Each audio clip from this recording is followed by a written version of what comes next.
I I want to talk just a little bit today about freedom and freedom in relationships and some of the things that I happen to notice where we as beings start to have some inner conflicts around where the hiccups happen in relationship. And a lot of those, for me, it's not just on the communication level, but it's on the level of where the communication is coming from. So we have the words and the behavior.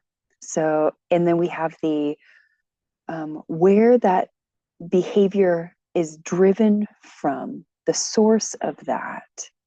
And really, I want to talk about that facet there about where communication is driven from.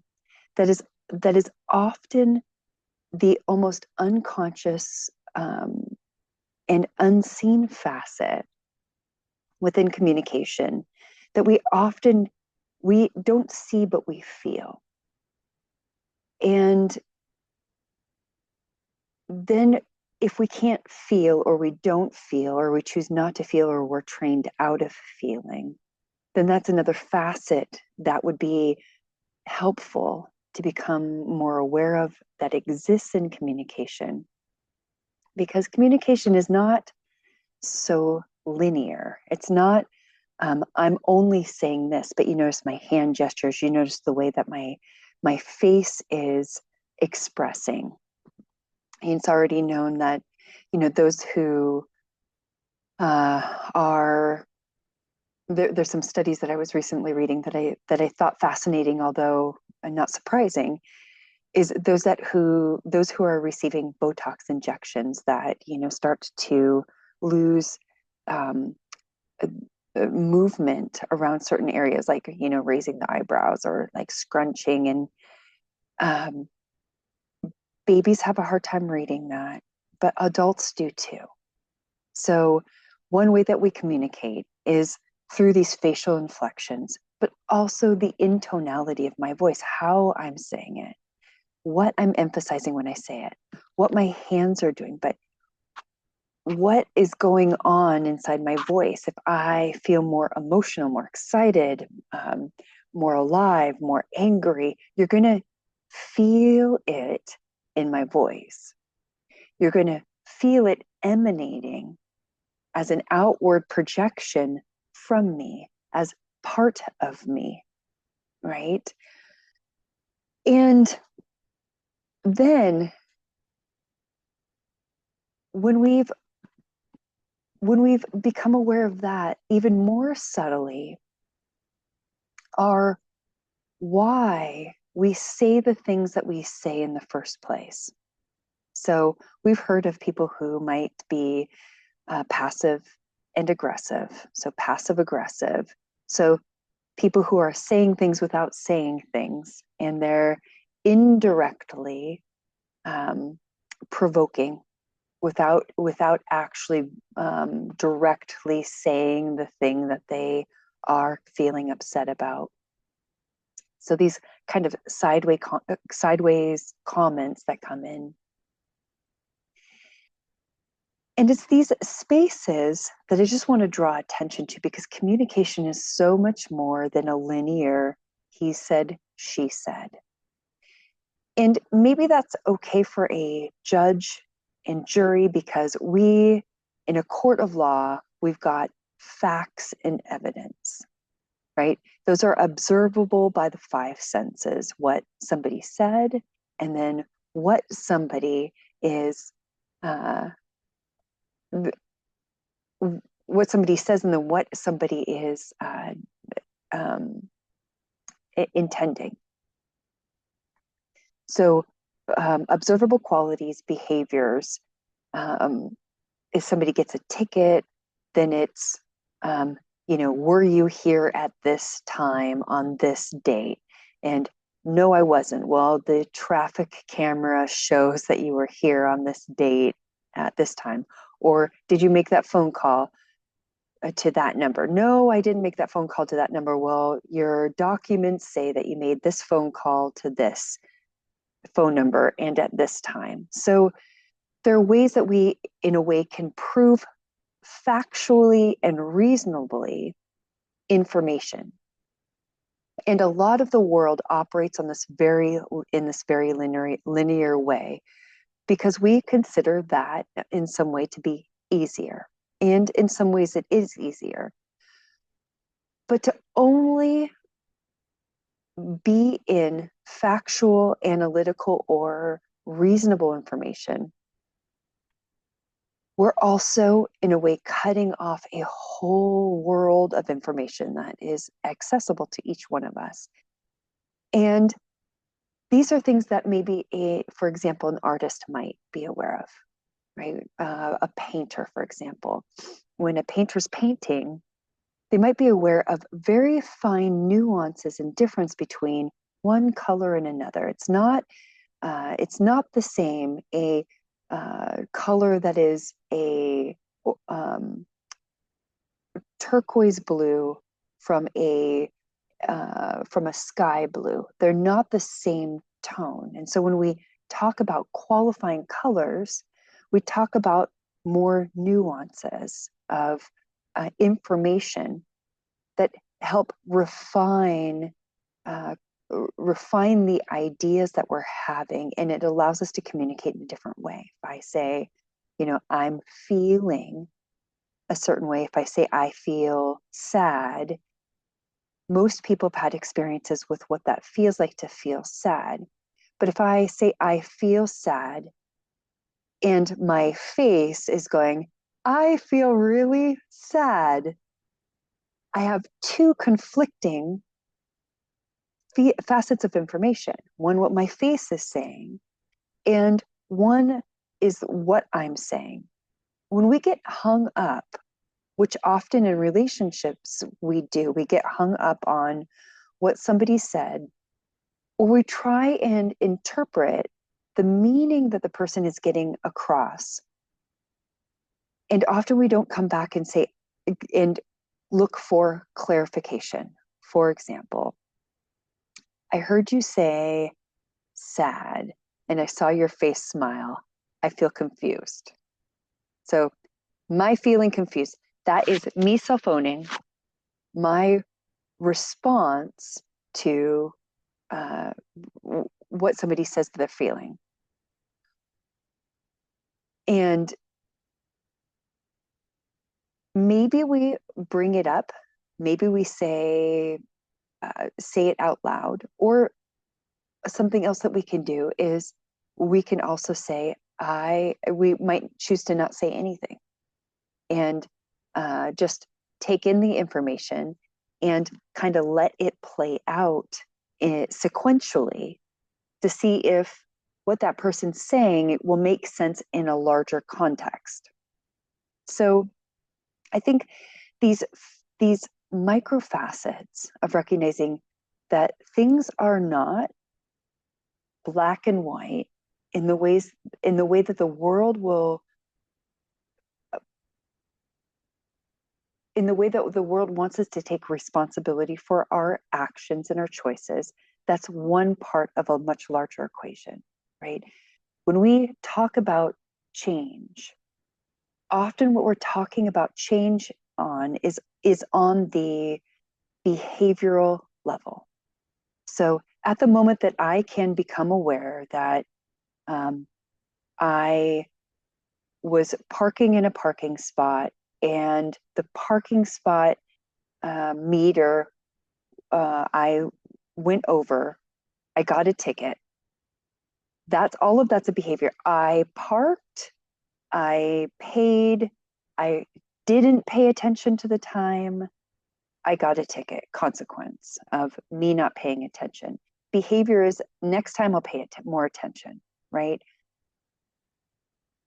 That corrective behavioral action can be great for a lot of things. In relationship, though, we are often a lot more complex.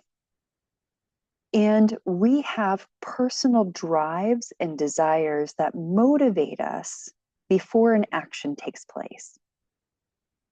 And without being conscious or becoming aware or self-aware of what those are, why those are, what's motivating us to say the thing or do the thing or create the thing, without that awareness of the facet before action, we can create and generate a lot of communication issues within our relationship because we are not aware of ourselves, of the I that is making choices and where that I is making choices from. So sometimes when I hear people talk, just in listening, by what people say, I can tell what people are interested in, what people like, what they don't like, what their preferences are, what their wounds are, where probably some trauma is, where misalignment with a greater, deeper truth might be.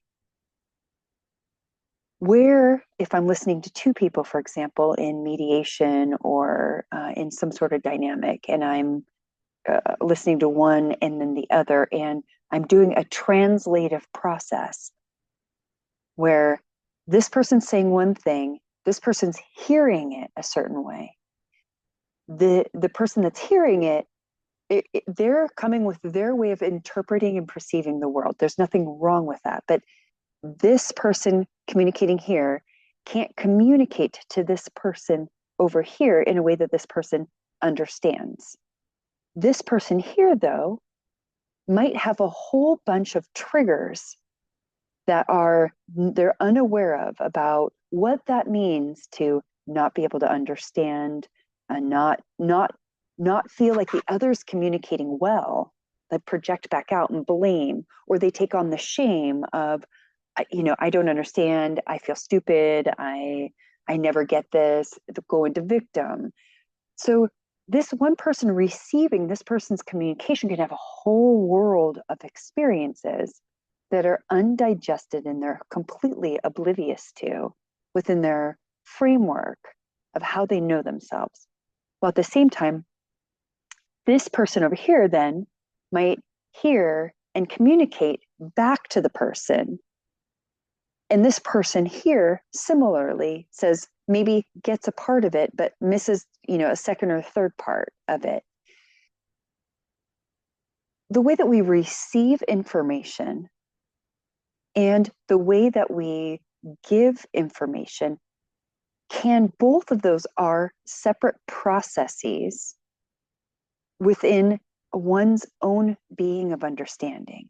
And if we don't understand, there's a spiritual cause to all of that. If we cannot receive or we cannot give information, we have fear. If we have not taken a look at what is motivating us to stay silent or to say something or to react, a lot of people are very impulsive. They have bypassed and bypassed it in a way, first internalized and had enough time interpreting somebody or society's way of communicating that they've locked into an idea, created the idea that this is the way it is. So there's a sort of prison or fixed idea about the way that things are. And then they have hairpin reactions. They stop listening. They detach. They disassociate. They can appear present, but their mind's somewhere else, or they can appear that they're still here, but their eyes are glazed over. They can appear that they're here, but they're not actually actively listening, meaning taking in, processing information or connecting it to their own larger body of awareness they've tuned out. And as such, they react, they project out this stuck idea, this fixed idea. And this fixed idea is a prejudice because it doesn't actually allow freedom for the other person, to give the other person a chance to either reestablish connection or say, hey, I did say this. I see that what I said and what I meant are two different things, which happens a lot. I said this, but what I meant when I said this was this. Let me try again. But the person with the hairline trigger may or may not be able to actually receive new information at that point. Their autonomic nervous system might be hijacked, and they no longer can actually receive then a signal because of their lack of awareness of the whole series of events, either in that moment or in their life, that have led to that conflict inside of themselves where they haven't communicated with themselves in that moment about what that meant to them, how they feel, and where is that coming from? Why do I feel that way? Where have I felt this before? Have I done that myself? Like, can I bring myself into the next stage of finding compassion for this situation? Because I know what that's like to do, say, feel, think the same thing given the same information. And then lastly, can I find compassion for myself? So this hairline trigger reacts, there's no pause to give space between the subject and the object. And then it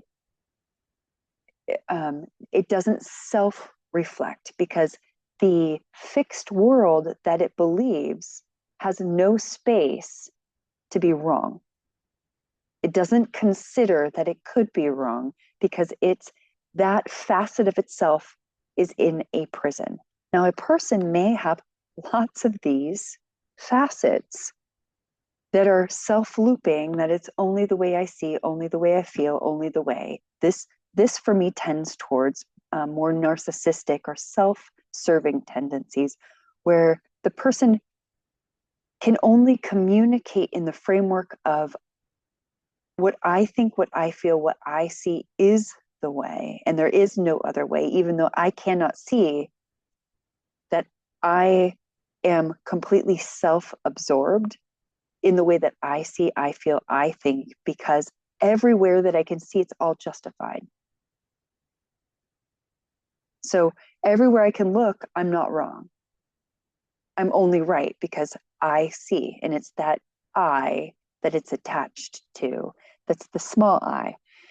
The larger sense of I has more expansion, has more awareness. There's an awareness that there's self, and then there's other than self as the idea, this other person communicating with me, and that things are not so linear. They're not so black and white. So this nuanced communication and taking time to go beyond behavior, and not just changing the way that we show up, but understanding what motivates us to show up in the way that we are. If we have a tendency to overeat, many people that I know that are struggling with weight already, they've read all the books, they've done all the research, they know the right things to do, and somehow either they continue to self-sabotage, they don't know how to make it happen. There's a helpless, hopeless feeling within that. They are more educated than most people that don't have weight issues. They are way educated. It's not a matter of information. It's a matter of what maybe makes me, what's this communication between what I'm hearing in my body And my mechanism to reach for the food, what is it first that I'm feeling? Because the behavior, I can say, okay, I'm just going to stop reaching for the food. Now, what that is self-control, right? I'm controlling myself from behaving in a certain way. But real freedom comes from not needing to control anything. That, though, takes more work. That takes extra work of going behind the control of the behavior to the impulse behind of, I have a feeling. This feeling either makes me feel good, uncomfortable. What is the communication that's communicating to me? And what's my relationship to that? And maybe there's questions like, why do I think that? Why do I feel that? Is that really true? Where have I seen this before? There could be a whole series of investigation of the driver, of the desire to act. And it's often in this world, we sit with this part of behavior.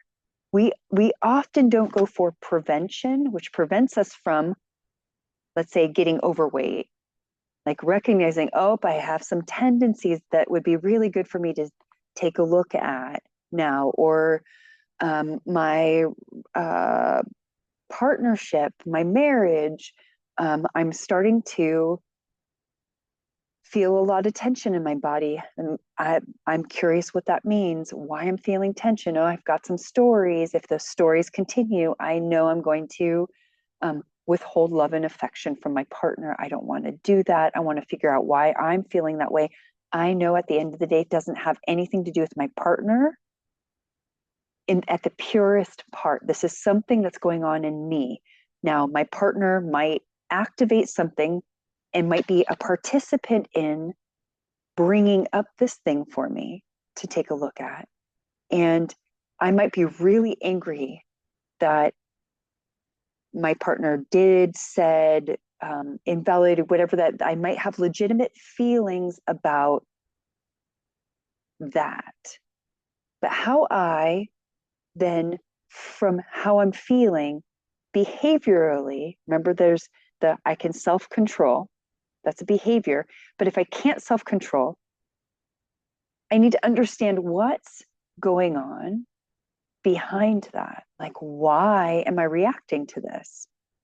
Why do I feel so upset and so sad? Now, sometimes we need other people to ask us those questions. We don't even realize that there are questions within us and answers waiting to become conscious, that we can make then better behavioral decisions because we are more self-aware of more of the fullness, not the reduced part that conditions us to only react in certain ways when certain stimulus comes in. So my emphasis then today is really recognizing that that communication is one, it's a large range that is including a certain linear reality utilizing words. We have a dictionary, we choose common language. We recognize when we start getting more flowery with our words, that might move outside a kind of common connection with people, that might be more difficult for people to understand when we use bigger, more meaningful words. Then there's how we are connected to our words. There's what I say, and what I mean when I say it is what I mean when I say it. The words that come out of my mouth and my alignment with the truth of the words, because I'm aware of what I'm saying. I'm listening to myself speak, and I'm aware of the words that are coming out.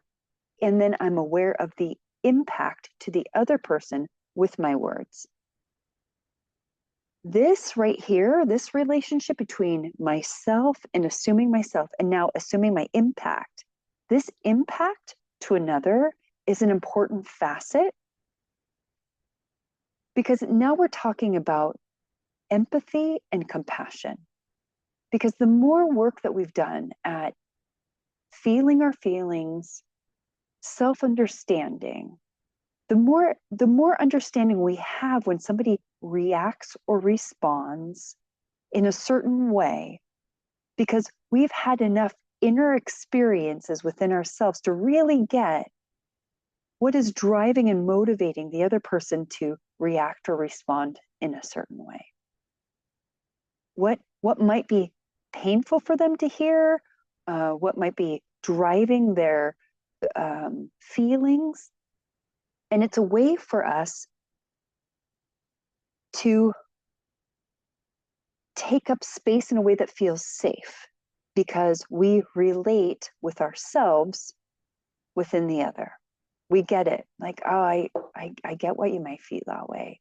Like, gosh, feels so heavy. And I'm really feeling that burden with you. I'm feeling the feelings. I'm crying the tears. I'm right there with you. That then, when somebody has a reaction that is contrary to what we said, what we were conscious and conscientious of saying, that we were aligned and our words came out with what we said, what we meant, what we said, and where those words are coming from. Are those coming from this present moment, or are they coming from the past? Are they coming from a box of this? I should tell you this so that you feel a certain way. So why am I saying what it is that I'm saying? Is it coming from a clean space within me?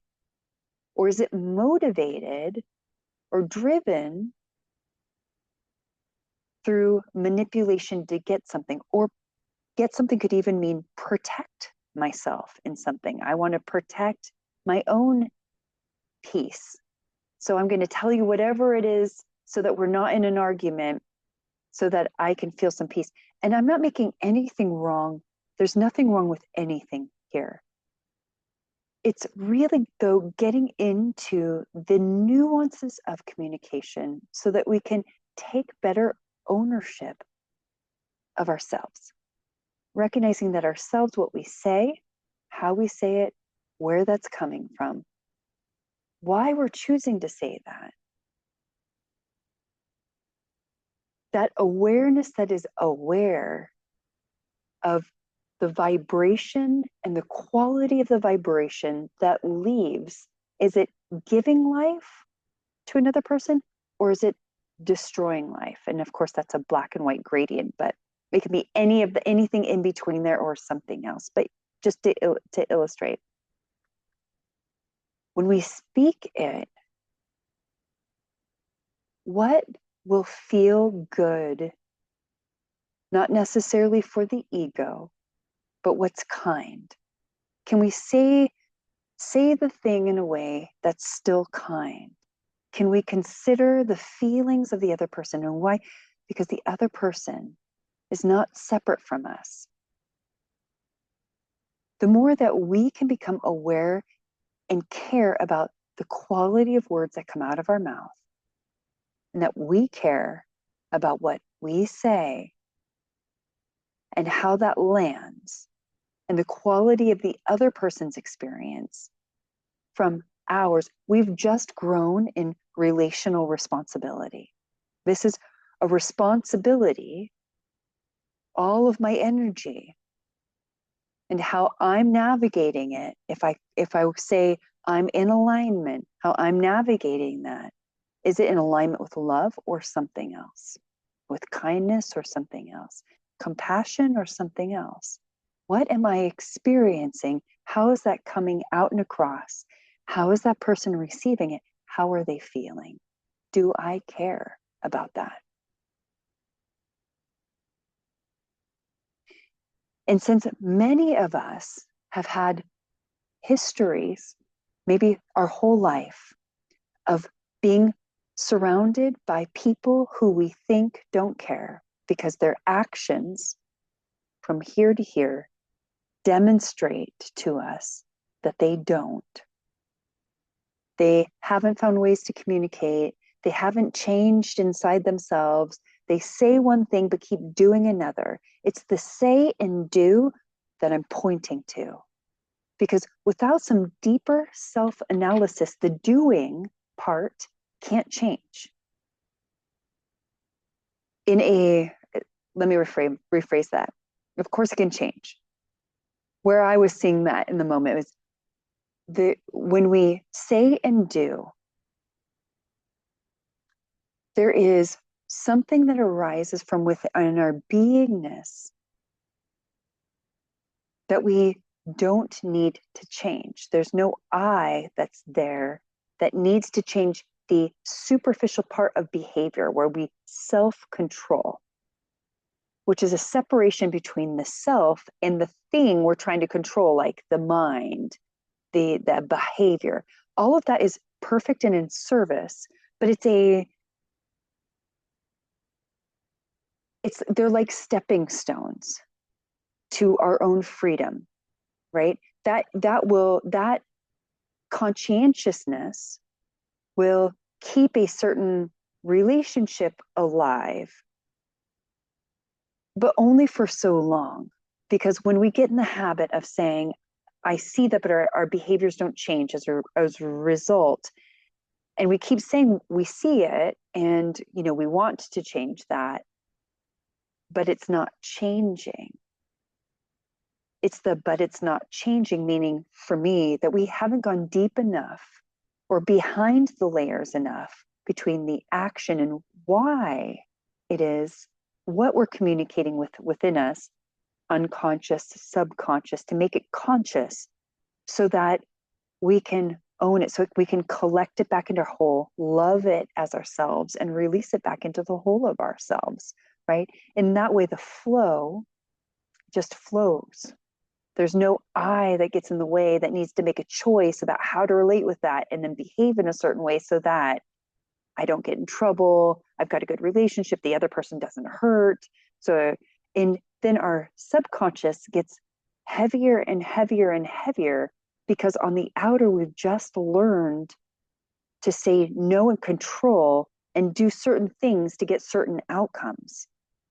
But we're not really in contact with the freedom of giving up all of that and communicated with that within us to allow the behavior to arise from a place that's actually free from the thinker.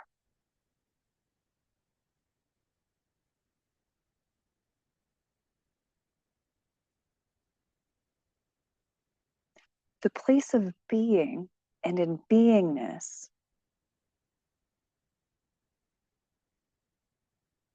is a very spacious place. The pace of that is very different. The timing. When we're in the listening and in the space of listening, the quality of our attention is different. The quality of the different realms of vibration we hear is not linear only. The responsibility that we could have in a linear way, I pay my bills on time, I'm a good Samaritan, pay my taxes, am at work early, I do all my work, I'm a good wife, or girlfriend, I am mother. That idea that we have of what responsibility means in this world has many facets and also many layers to understand responsibility, physical responsibility, what I'm putting into my body, mental responsibility, the thoughts that I'm thinking, the energy of my thoughts. Are they feeding life around me? Am I in judgment? And then all I can see is through the eyes of black, white, right, wrong, good, bad, skin color, personality, ugly, beautiful, all preferences, personal preferences. And and and I forget and I lose a larger picture.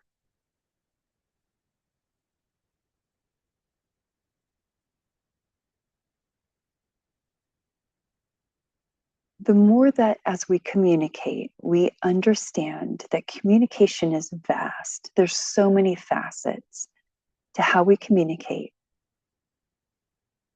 And more importantly, that communication that we have with ourself and with that indwelling spirit within us, that still small voice that's louder and louder as we listen.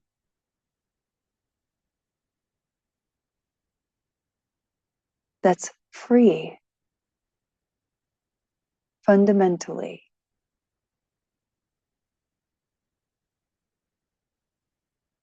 The more we are attuned to the freedom of ourselves, the freedom of being,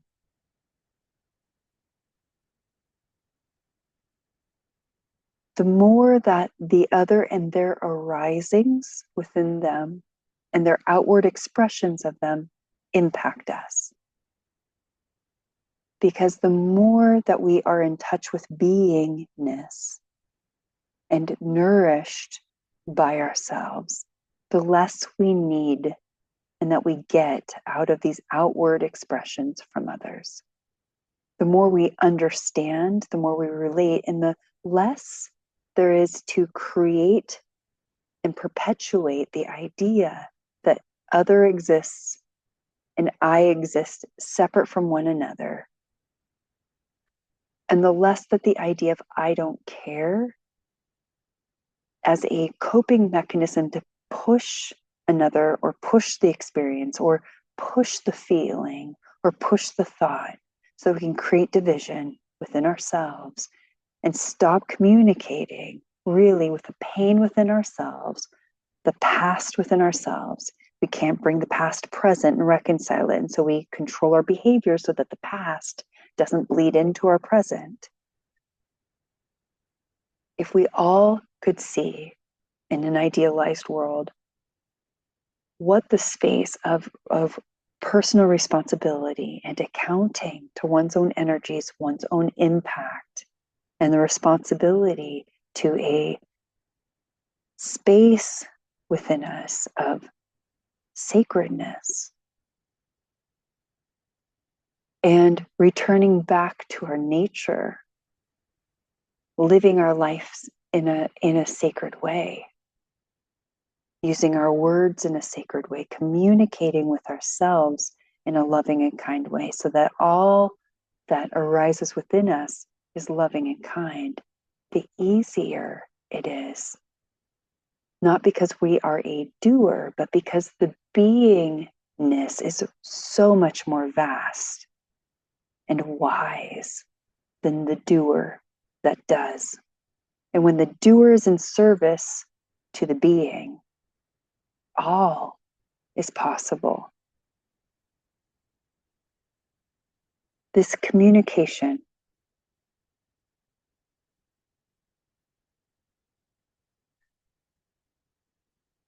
is very black and white, linear, and it's very multidimensional as well. Having a conversation with an engineer is not going to bring you the same thing as having a conversation with an artist, a painter. What their mental world wraps around and how they construct is an artistry both, but how they relate and communicate within form and the formless and the abstract are going to be very different. One might have more comfort in the form and less comfort in the formless, another more comfortable in the formless and less comfort in the form, right? Now, those two people coming together, there's a whole array of challenges that they are going to meet with unless they learn to see in the other themselves. Oh, I see the form in the other, but I'm not insecure to project upon them my need for them to have form, but their lack of form might make it challenging for me to understand. Right? So I'm gonna have to open myself to more abstract things, which is uncomfortable, and I might grow a bit and be challenged and have all these things arise to communicate more to the artist. And the artist might say, oh, the form feels so restrictive. I have a really hard time relating to the form in the other. I'm going to have to really grow and find myself in the details and in the nuances more to really relate, until the abstract and the form and the formless are real easy in the other. The engineer goes, oh yeah, look at the artist, how their pencil work and how clear their lines are, and the architecture to that, and look at how uniquely they blended those colors in such a amazing way. The symmetry here, the coordination, the fine tuning. The artist might say, like, wow, look at how you created in that space the massive amount. Like, where did you even get that idea, that concept? And wow, you drew upon physics, and I really relate with this world. There are ways then, as we grow, we can see in the world of the other person more of ourselves. That takes, though, a lot of initially effort of growing and seeing that a person has a preference, but to not make our preference right or wrong. So that the other then in communication is just a vastness of learning how to dance better with one another, right? And when we find ourselves in a challenge between dancing and our conditioned habitual mind, then it's really great that we have the tools and resources. Even the question to say, what's motivating that? What's driving me to see that? What's driving me to cut myself off from the thing that I want? Right? I'm not just going to haphazardly throw myself out there and, boundaryless and say, I trust, if I haven't done the process of allowing myself to distrust, so that the fullness of my trust is absolute. It includes the full spectrum. This communication, though, is an inside job. So the more and more that we take time to learn how to communicate, not only outside, but find ways to understand linearness and communicating linearly, and also becoming more nuanced, that things are not so black and white. Things are also, right? That there are other ways of seeing it, feeling it, and experiencing it, and letting go of the prison of the self that says the way that I see it is the right way, versus the way that I see it is a way. It's may even be my way, but I'm still open within the center of myself to be able to see, feel, and experience what all of life is communicating to me, so that I can continue to experience myself everywhere.